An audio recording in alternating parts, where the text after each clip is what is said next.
They stayed for 3 weeks in January, and she said it was the most miserable 3 weeks that there was. Because Daddy. My name is Jody Heaston, for those that don't know me. I'm the one that you send a lot of emails to, turn in your hours. I appreciate all of you taking time this weekend to come here to Fort Wayne to do the gathering. Make sure you talk amongst yourself. You guys are all like-minded. You guys all took the Master Naturalist program. You enjoy nature, so you guys have a lot in common. Hey, thanks, Jody. Yes. My name's Tim Ormiston. I'm a volunteer with Allen County Parks and other preserves in the area. I'm a 2019 graduate of the IMN system here in Allen County, and I've been busy ever since. I get the pleasure of introducing my favorite naturalist, my brother, Jeff Ormiston. He has to say that. I told him I keep it short and sweet, but also very kind, because I'm in front of people. Jeff graduated from IMN in 2008. Jeff is a former employee of Allen County Parks. He spent over a dozen years here as a full-time employee. He was here during and after the Derechio and helped with cleanup, and so very well suited for what you're going to hear tonight. And then later we will get a chance to go out. We feel that it's safe enough. We have a short path to go on, so you get a chance to see and learn a little bit about what you're going to see here in the slides. And with that, I will let Jeff take it. Thank you, thank you, thank you. Welcome to Fox Island County Park. Again, this is a county park, not connected to the city of Fort Wayne or any other organizations. We are good friends with all of our local people, with including Little River Wetlands. You'll be at Eagle Marsh. We're just there's a railroad track that separates us from them. We all sit in this little shallow valley here. We're very fortunate in Allen County that we have, for one, Jody, relatively close, within 45 minutes of us here. She teaches one of our classes, the IMN group. We have resources from Purdue Fort Wayne. We have 3 of the professors teach our classes for IMN. We're very fortunate that way, and have local experts participate in our program. The county park system has 4 properties. Fox Island is the largest, 605 acres. Talk mainly about that tonight. Our other largest, next largest park is Matea County Park. That is out north. Beautiful property, a little bit smaller than we are, but it sits on one of the 4 scenic riverways in the city of, or in the state of Indiana, Cedar Creek. Great place to canoe, kayak, hike, especially right now. The water's way down, so it's pretty cool to hike down the middle. So that's a little bit about us. Tonight, to begin with, we're going to talk about the windstorm, the Derechio, that came through on June 13th, 2022. We lost, by actual count, about 3,000 of our large trees. The initial count, which took about a week to count, was 1,000 trees. And we're going to talk about that happening, and then we're going to go out and see the damage that's created. So, it's windy out there. It's drizzling a little bit, but we're still going to go outside if you feel comfortable being out in the woods with this kind of wind, okay? All right. This PowerPoint was first generated by Natalie. She is the park education manager. Natalie came up with this, and I've kind of tweaked it to fit our schedule, and so she gets the credit for this. So what's a Derechio? I had this question a few minutes ago. What is a Derechio? Derechio is a windstorm, straight line winds, as opposed to what you'd expect in a tornado with circular winds. The highest gust during this storm, which lasted, the intense storm was about 15 minutes. From beginning to end was about 25 or 30 minutes was all it lasted here. A lot of destruction. The highest gust at the airport, which is not too far from us over here, was 98 miles an hour. The problem is we are the largest dune field in Allen County. Now, it's not anything like you'd expect to see up along Lake Michigan. But we're 90% sand here. So we have these large, especially cottonwoods, trying to be supported during 98 mile an hour winds in a sand base, and it just doesn't work. So we'll talk a little bit more about that. We also think that at some point during this storm, there was a downdraft, a severe downdraft, because some of our trees were actually twisted. We had a lot of trees that were snapped off halfway up. When the windstorm came through, it came from the side of the tracks where Eagle Marsh is. Eagle Marsh doesn't have a lot of trees, as you would expect. There was nothing to disrupt the wind flow. It came up to us on the north side of our property through some events at Eagle Marsh. We had lost a considerable number of cottonwood trees back in our marsh that could have blocked some of that wind. Didn't happen. Unobstructed wind came, hit our dune. We think there's a good chance that the wind hit the dune and actually started to roll back on itself, which created more turbulence, flattened our trees, mainly on the west part of our park. From the main trail to the east, relatively untouched. We had some trees down, obviously, but nothing like what happened on the west side of our park. Other areas around here, Fogwell Forest, which is a couple miles from us here, was severely damaged. That is an acres property, another one of the organizations that we love to partner with. Okay, so Derechio, straight line winds. This is at 10:36 p.m., the beginning of the storm. These are lightning strikes. Fox Island is down in this area here. So 10:36 p.m., 10:37 p.m., you can see immediately a lot more strikes, and immediately we start seeing wind. Our head of maintenance, Mike Northcutt, and his wife were in the park. They live in a house down here in the park. Mike said that he could hear the trees crashing around him. His wife said, "Mike, what do we do?" He said, "Pray." So, these are lightning strikes. The wind began. Again, it only lasted, the severe part of the storm lasted 15 minutes. Totally, I remember at my house, just before 11 o'clock, it was over and done with. So what happened? Yoni Road, blocked by trees out here. So you came in Yoni Road from the east, that was blocked about 200 yards from our entrance down here. All access roads in the park were blocked. I got as far as the four-way stop. That's as far as I could get that day. This was on a Tuesday, the day after. That Monday we had day camp in the park. The park was loaded. It was a beautiful day. Warm, beautiful, sunny, full of kids. Having a great time. We had planned to run that day camp until Thursday. Then a storm hit. Blocked all of our roads. Every trail in the park was blocked. And so what do we do at the day camp? The lady that was running this called Eagle Marsh and said, "Can we move the day camp to Eagle Marsh?" And they said, "Absolutely." So we packed up everything and moved it over there. We restarted the day camp on Wednesday, ran it till Friday, and it worked. So bless Little River Wetlands Project. This is the beginning of the cleanup.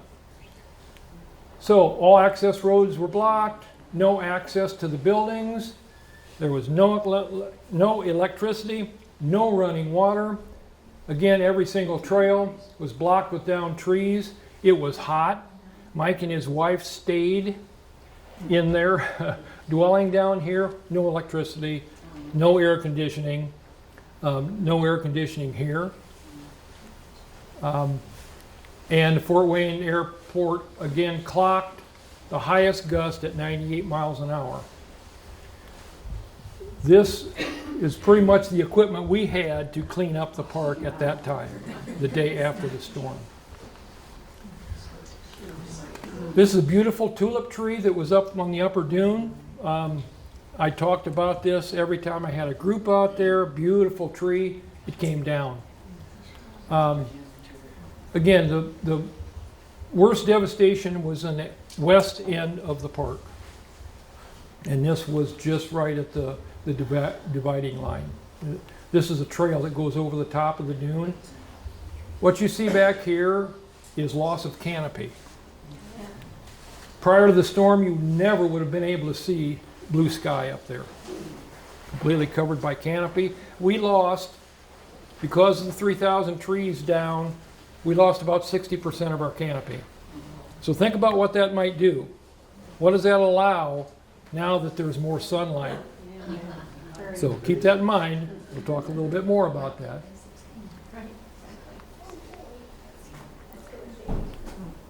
Again, this is a root ball. It was not uncommon out here. Down at the parking lot where you parked tonight, we lost about 4 or 5 big cottonwoods. That was my first job, was to clear the tops of those cottonwoods out of the parking lot.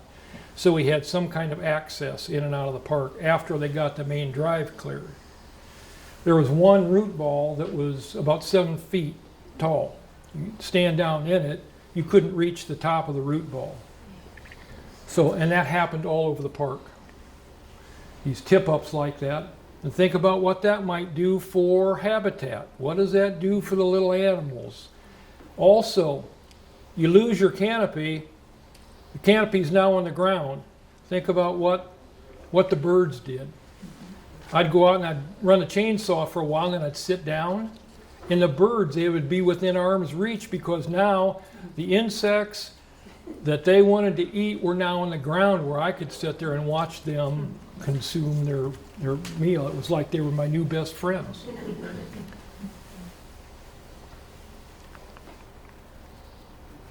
Again, loss of canopy. This normally, at this part of the park here, the canopy is on the ground, open sky above. The thing that amazed me the most is, as many hours as I had spent walking the trails of this park, I'd get lost. I'd go back there, because when the trees were growing, your mind remembers trees and landmarks, and so you always know where you're at. You feel comfortable. When you lose those trees, your mind now has no reference point. You get lost very easily back there. You get disoriented. And you think, where am I? So fortunately, some of these posts that marked our trails stood, and so we'd get some kind of orientation.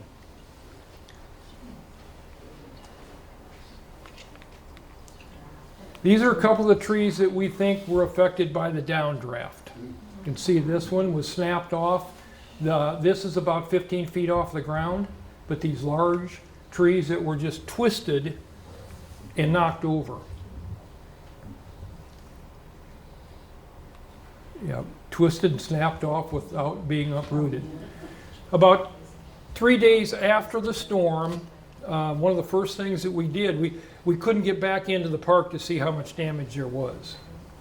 We hadn't started counting trees, but we had some government officials come in, look at the park, brought their drones. We had, on one day, we had about 6 individuals, some from government agencies. Homeland Security came in with one of their drones, private people, and they started to do flyovers. We started down at the lake parking lot, because we could access that parking lot, and started taking videos and photographs of Fox Island, so we could get some kind of an idea what kind of devastation we had out there. Jeff Baxter, our superintendent, he was down there with me. He said, Jeff, I'm going to go back and see if I can find the frog pond. Now, the frog pond is a pit that was dug back in part of the park that we call it Frog Pond because it collects reptiles and amphibians. It was dug as a test pit to see if our sand could be used when they put in I-69 out here. So now it's great habitat for little critters. Jeff said, I'm going to go back. He said, I'll talk to you on the radio. He said, I'll let you know when I get to Frog Pond. He went back there, and through his cell phone, I could see where he was at. He should have been right next to the Frog Pond. He said, Jeff, I can't find it. I said, Jeff, you have to be right on it. He said, I cannot see it. Well, it was full of treetops.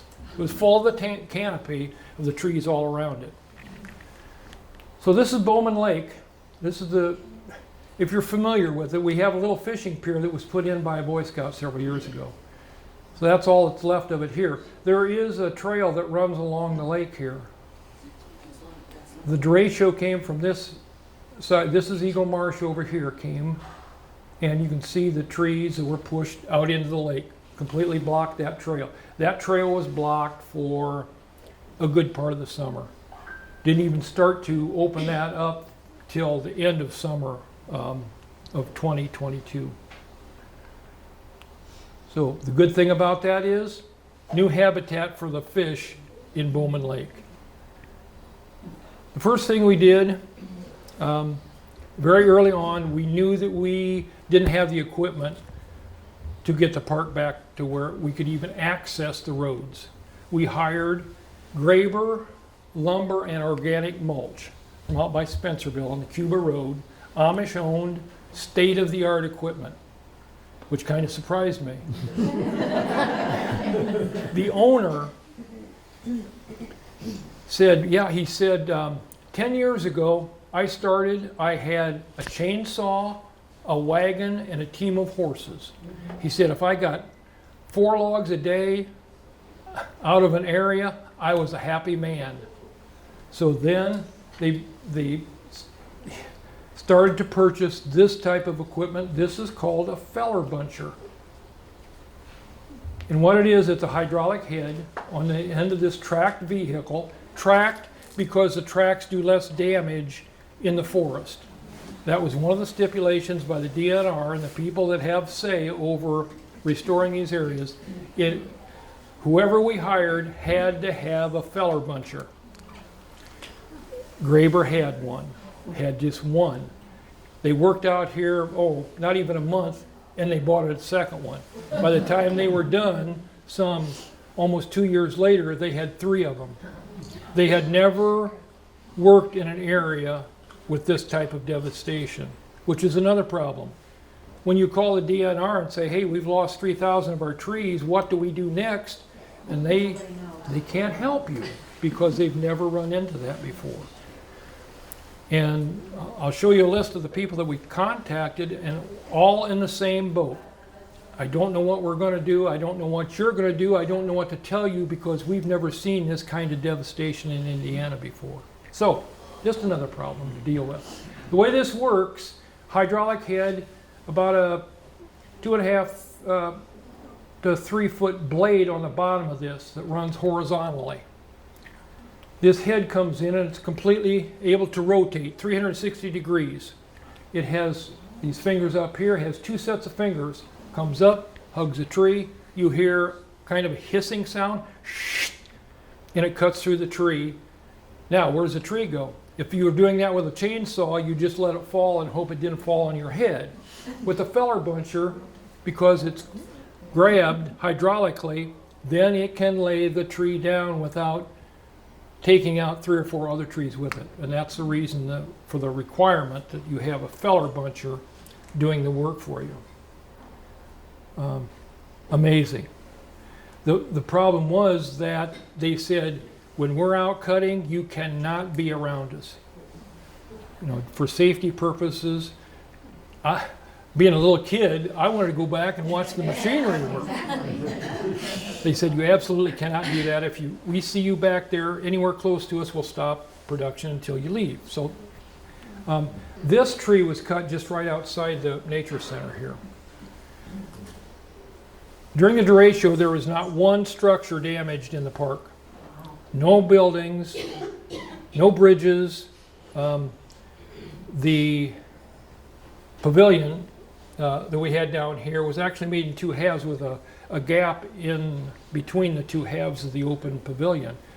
One of the big cottonwoods lost a branch and it went right straight down through that and stuck in the ground. You could not tell that that branch had not been growing there for 15 years and it missed that. Unfortunately, during the logging process, they dropped a tree on that, destroyed half of it, but they built us a new one. So we've got a nice new, when you leave tonight, it's not too dark, take a look back at that nice, beautiful pavilion that we have, thanks to Graber lumber. So it's not like you can just go out and burn it. You know, when they clear cut along the edges of the ditches out here, they just put the rubble out in the farmer's field and burn it. No harm, no foul. In an existing forest, you have to be very careful and very sensitive about what kind of damage you can do. Granted, the ashes will add a minor degree of nutrients to the soil, but it won't replace the microbes and other organisms in that soil that it needs to be true soil instead of just dirt. One of the things that we did in the spring of 2023, we got a grant. We purchased 7,100 trees of various denominations. So we had, let's see if I can read these. White oak, bur oak, black oak, yeah, red oak, black walnut, shagbark hickory, tulip tree, pin oak. They didn't have sycamore. And chinkapin oak. One thing you don't see, cottonwood. We don't need more cottonwood in this park. As much as we lost, and we lost a lot of cottonwood during this storm, we don't need more because it'll come back. Did you plant them in groups? Did you plant some of these trees in like groups together to come up, or kind of mix them? What we did, we got them in a couple different shipments. The first thing we did, we opened up the bags, we would set up tables out here, and we would trim the roots. Then we would put them in water to soak them, to rehydrate the roots because they came in bare root. Then we would put, 25 in a bucket in water, and then we begged for volunteers, and fortunately we got a lot. I don't know what we would have done, because when I first thought, geez, we got 7,000 trees, how am I going to plant 2,000 of those myself? But the volunteers came in, answered the call, and we mixed and matched in each of those buckets. We tried to pick areas that were conducive to the planting for whatever was in that bucket. And then we said, okay, we'd release the buckets and tell the volunteer, okay, this is where we're planting today. So we kind of scattered those. We'd focus on one area of the park, and that's how we planted those trees.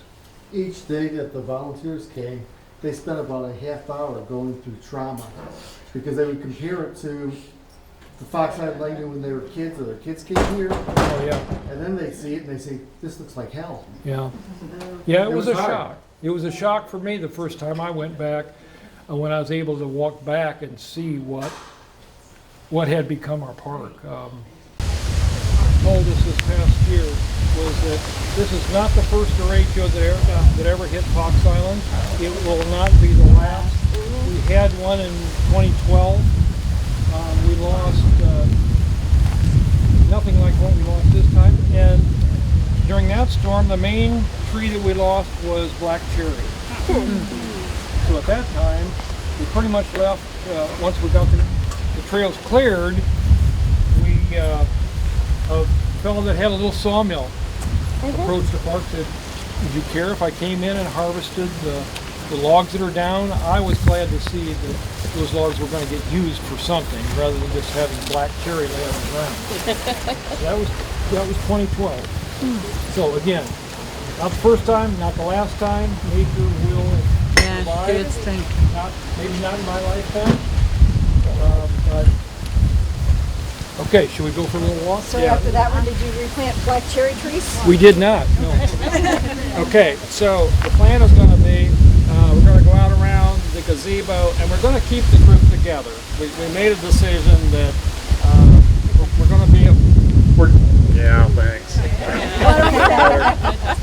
I can hold. Yeah, great. Okay. So take turns, use them. Okay. Yeah, absolutely. So Jeff's going to lead, but the point is that we try to figure out how best to handle the group, and we think it's best to stay together. We're going to stop in a couple, 3 places, and I'll answer questions. I'll kind of be milling around, middle to back or whatever. But so we're just going to keep the group together. We know it's kind of tough to do that, but we feel that given our time and such, that's the best way to do it. So please ask questions, or you can bump us, but we're going to go out around and maybe 3, 4 spots that we're going to stop and then go through as we go. One thing, please look at our nice metal roof. That was completed just a few days before the storm hit. We desperately needed that roof. Prior to the storm, there were several large oak trees along here.